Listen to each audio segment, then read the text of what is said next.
রাজধানীর গুলিস্তানে এই মুহূর্তে আমরা দেখছি যে নিষিদ্ধ সংগঠন ছাত্রলীগের একটি বিক্ষোভ মিছিল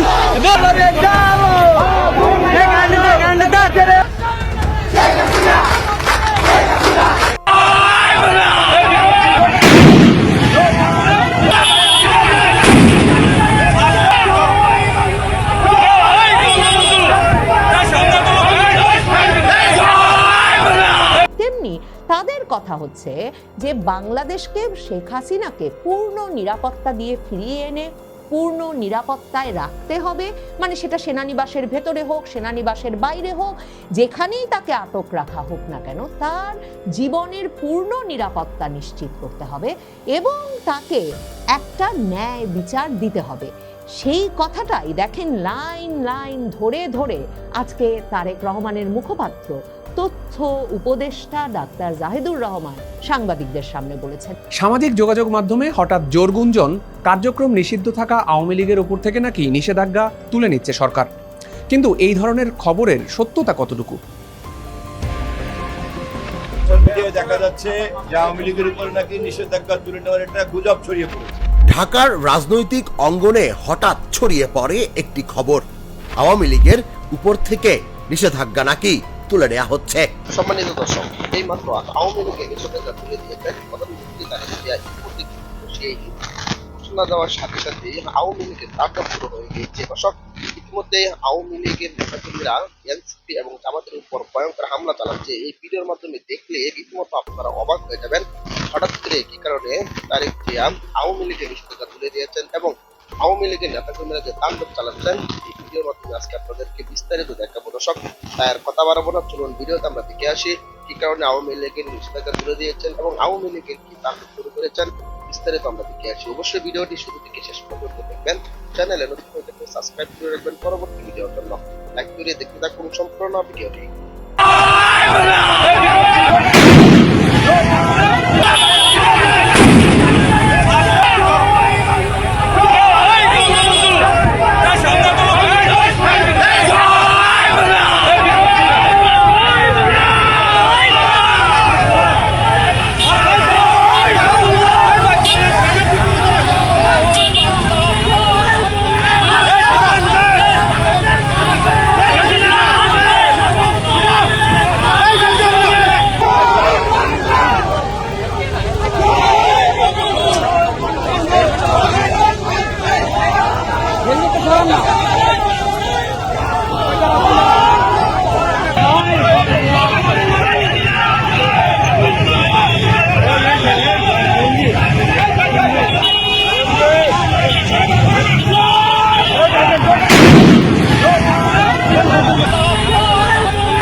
তারেক রহমান খুব সাবধানী মানুষ। তিনি বাংলাদেশের সংবাদ মাধ্যমের সামনে বাংলাদেশের কোনো রাজনৈতিক অর্থনৈতিক সংকট সম্ভাবনা কিচ্ছু নিয়ে মুখ খোলেন না।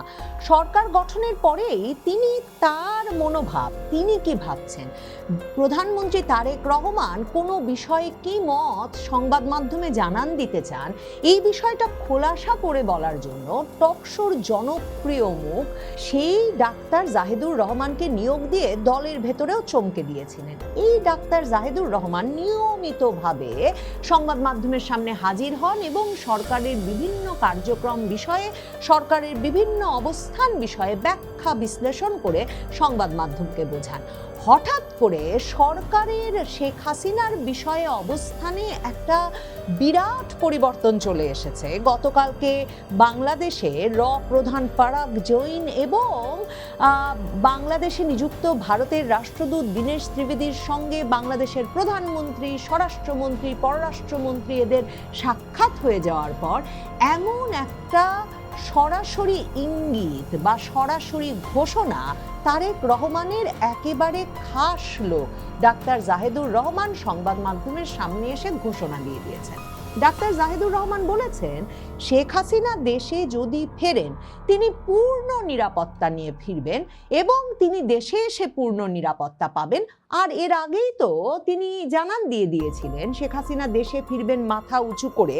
এ ঘোষণা প্রথম দেওয়ার পরেই যে সরকার তিনি এলে তাকেও ইনসাফ দেবে, সে কথাটা তো বলেছেনই, কিন্তু এ দফায় যুক্ত করেছেন শেখ হাসিনা ফিরবেনও পূর্ণ নিরাপত্তায়, দেশে এসেও পূর্ণ নিরাপত্তা পাবেন। মানে প্রধানমন্ত্রী তারেক রহমানের সরাসরি ইঙ্গিত ছাড়া এ ধরনের ঘোষণা যে ডাক্তার জাহিদুর রহমান সংবাদ মাধ্যমের সামনে এসে দেন নাই, সেটা একরকম নিশ্চিত।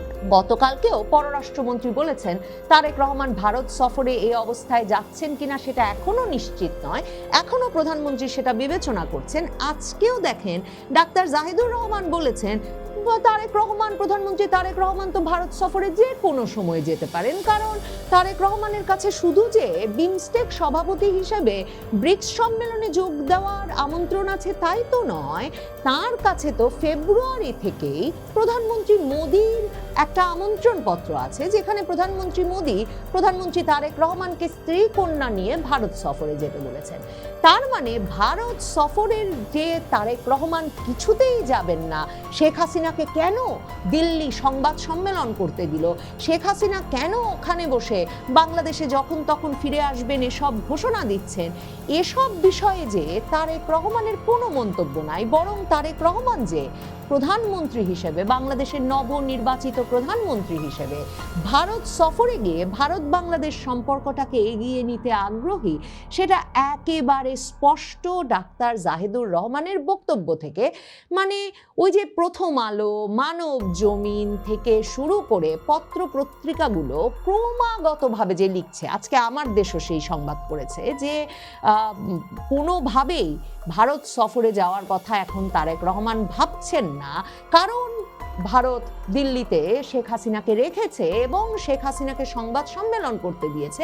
এই পুরো বয়ানটির সঙ্গে প্রধানমন্ত্রী তারেক রহমান একমত নন এবং তিনি ডাক্তার জাহিদুর রহমানকে দিয়ে বলিয়ে সেই বয়ান থেকে তার অবস্থানের দূরত্ব একেবারে সোজাসুজি খোলাসা করতে বলে দিয়েছেন তার তথ্য উপদেষ্টা ডাক্তার জাহিদুর রহমানকে। এবং সেজন্যই ডাক্তার জাহিদুর রহমান এসে এমন একটা কথা বললেন, পররাষ্ট্রমন্ত্রী খলিলুর রহমান আগের দিনও ভারত বাংলাদেশকে অপমান করেছে এসব কথা সংবাদ মাধ্যমের সামনে বলার পরেও, কিন্তু সেখানেই যে শুধুমাত্র সরকারের সুর বদল টের পাওয়া যাচ্ছে, শুধু কি তাই? দেখেন, বাংলাদেশে যখন হঠাৎ করে ভারতের গোয়েন্দা প্রধান পারাগ জৈন আরো 3 জন কর্মকর্তাকে নিয়ে, শীর্ষস্থানীয় 4 কর্মকর্তা, গোয়েন্দা কর্মকর্তা ভারতের, তারা হঠাৎ বাংলাদেশে চলে এলেন এবং সেই খবরটা প্রকাশ পেয়ে গেল, তাকে কোনোভাবেই তাৎপর্যপূর্ণ না বলে কোনো উপায় থাকে না। এবং তারপর সংবাদ মাধ্যমে খবর বেরিয়ে এলো যে এই পারাগ জৈন সহ গোয়েন্দা কর্মকর্তাদের শুধু বাংলাদেশের প্রধানমন্ত্রীর সঙ্গে সাক্ষাৎ হয়েছে তাই নয়, স্বরাষ্ট্রমন্ত্রী এবং প্রধানমন্ত্রীর প্রতিরক্ষা উপদেষ্টার সঙ্গেও তাদের সাক্ষাৎ হয়েছে।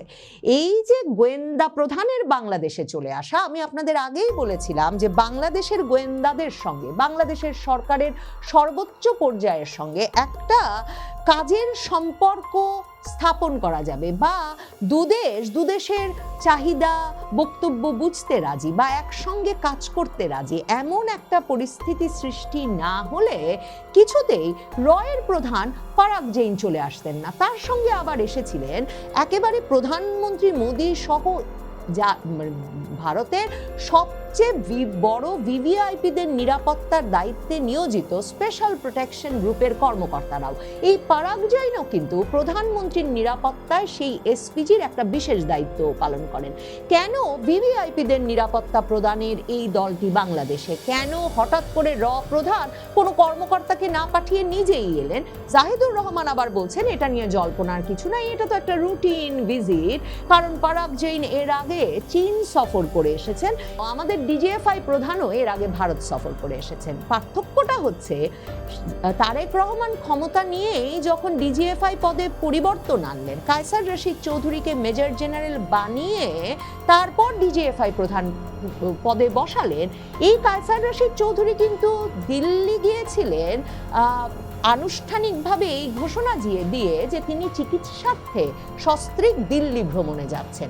এরপর তিনি যে আসলে সেখানে গিয়ে চিফ পারাগ জৈন এবং তাদের মিলিটারি ইন্টেলিজেন্সের প্রধান রামানের সঙ্গে দেখা করেছেন, সেগুলো পরে ভারতীয় সংবাদ মাধ্যমে সপ্তাহ খানেক পরে প্রকাশিত হয়েছিল। কিন্তু বাংলাদেশের ক্ষেত্রে দেখেন, পারাগ জৈন নামলেন সরকারের কর্তা ব্যক্তিদের সঙ্গে সাক্ষাতেরও আগে সে সংবাদ মাধ্যমে ফাঁস হয়ে গেল। কাজেই যতই বলুন না কেন জাহেদুর রহমান, জল্পনা করবার যথেষ্ট কারণ আছে। এই পারাগ জৈনরা যে এসেছিলেন বাংলাদেশে, শেখ হাসিনা কবে ফিরতে পারবেন, কি প্রক্রিয়ায় ফিরতে পারবেন, এই বিষয়গুলো নিয়ে আলোচনা করতে, সেটাও কিন্তু ভারতীয় সংবাদ মাধ্যমে প্রকাশিত হয়েছে। কারণ ভারতের কথা হচ্ছে, একে তো ভারত কিছুতেই প্রত্যর্পণে রাজি নয়, তারপর ভারতের কথা হচ্ছে যে শেখ হাসিনা তো সামরিক বিমানে করে পূর্ণ নিরাপত্তায় ভারত গিয়েছিলেন।